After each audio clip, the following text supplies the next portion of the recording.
Hello friends, welcome to my YouTube channel. তো আমার সকল সাবস্ক্রাইবার বন্ধুদের জানাই আজকে বাংলার শুভ নববর্ষে প্রীতি শুভেচ্ছা, আন্তরিক অভিনন্দন। আশা করছি নববর্ষটা তোমাদের ভালোভাবে কাটবে এবং কিন্তু সেফলিভাবে তোমরা এনজয় করো।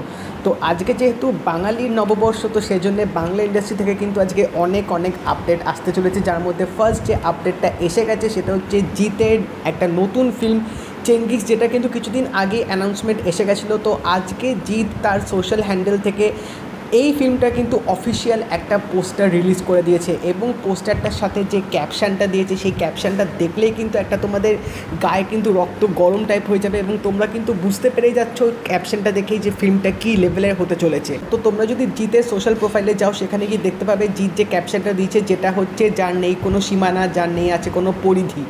তো এই ক্যারেক্টারটার থেকেই বোঝা যাচ্ছে যে এটা কিন্তু একটা লিমিটলেস ক্যারেক্টার, যেটাকে দিয়ে কোনো কিছু দিয়ে হয়তো তাকে মাপা যাবে না। এবং পোস্টারটা যেটা দিয়েছে, তোমরা যদি দেখো পোস্টারটা, এখানে আমরা দেখতে পাচ্ছি জিতকে কিন্তু একটা রীতিমতো ভিনটেজ লুকে দেখাচ্ছে এখানে। কারণ আমি যতদূর খবর পেয়েছিলাম যে এই ফিল্মটার গল্পটা কিন্তু 90s সময় রাখা হয়েছে।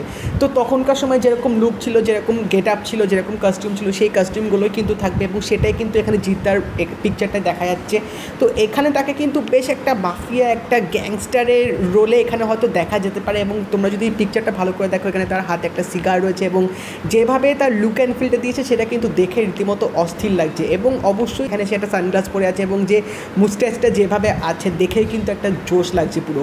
তো গল্পটা দেখে আমার যেটা মনে হচ্ছে যে হয়তো 1990 ওরকম সময় হয়তো একটা গ্যাংস্টার হয়তো রাইজ করছিল কলকাতাতে, বা হয়তো এরকম হতে পারে যে তিনি হয়তো কোনো একটা রাজত্ব চালাতেন কোনো একটা সেক্টর বা কোনো একটা কিছুতে। তো তার সেই পরিধিটা যত বাড়ছে তত হয়তো তার রাজত্বটাও বাড়ছে। তো সেই নিয়ে হয়তো আমরা গল্পটা এখানে দেখতে চলেছি, বা এরকমও হতে পারে একটা গ্যাংস্টার ড্রামা বা গ্যাংস্টার কমার্শিয়াল বেসড হয়তো মুভিও আমরা দেখতে পেতে পারি। আমি কেন জানি না, আমার এই পোস্টার দেখে কিন্তু অনেকটা সে একটা বলিউড মুভি আছে অক্ষয় কুমারের once upon a time in Mumbai, এবং অজয় দেবগানও ছিল ওই একটা পার্টে। তো তাদের যে ওখানে গেট আপটা ছিল, স্পেশালি অক্ষয় কুমারের যে গেট আপটা ছিল, অনেকটা কিন্তু আমার সেই ভাইবটাই এই পোস্টারটার মধ্যে দেখে মনে হচ্ছে। এবং বাংলাতে কিন্তু এর আগে এতটা কিন্তু গ্যাংস্টার জনার নিয়ে কিন্তু ফিল্ম করা হয়নি। তো আমার কেন জানি না মনে হচ্ছে সেই জনারটা হয়তো এই ফিল্মটার মধ্যে আমরা পেতে চলেছি।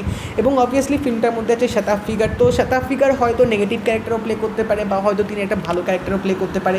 এবার এখানে হয়তো জিতকে অ্যান্টি হিরো টাইপের দেখাতে হতে পারে, হয়তো সে নেগেটিভ ক্যারেক্টার প্লে করছে বাট তাকে একটা মাসিয়া টাইপের হয়তো দেখাচ্ছে, এরকম লুকে হয়তো আমরা জিতকে দেখতে পাবো। এবং অবশ্যই তার অপোজিটে যে লিডিং হিরোইন আছে সে হচ্ছে সুস্মিতা চ্যাটার্জি, যে এর আগে প্রেম টেম এবং মারাদোনা জুতোর মতো কন্টেন্টে কিন্তু কাজ করেছে।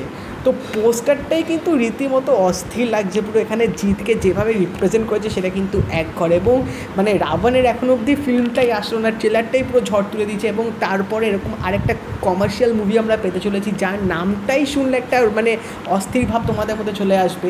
তো জাস্ট ভাবো, এরকম পরপর যদি কমার্শিয়াল মুভি এরকম জিত আনতে থাকে, তাহলে কিন্তু বাংলা ইন্ডাস্ট্রি এই কমার্শিয়াল জনারে কিন্তু আবার রিভাইভ করে উঠবে, যেটা সত্যি এখন খুব দরকার। তো বাংলা ইন্ডাস্ট্রিতে কিন্তু একটা বড়সড় মনস্টার আসতে চলেছে চেঙ্গিস রূপে, যেটা ফিল্মটা আরও আপডেট আসলে বা টিজার ফার্স্ট লুক আসলে তখন বোঝা যাবে। তো তোমরা জানিও পোস্টার দেখে তোমাদের কেমন লাগলো, এবং যদি এই ভিডিওটা ভালো লেগে থাকে তাহলে লাইক করে দিও, শেয়ার করে দিও, চ্যানেলটা কিন্তু অবশ্যই সাবস্ক্রাইব করে দেবে, নোটিফিকেশান বেলটা কিন্তু অল করে দিও।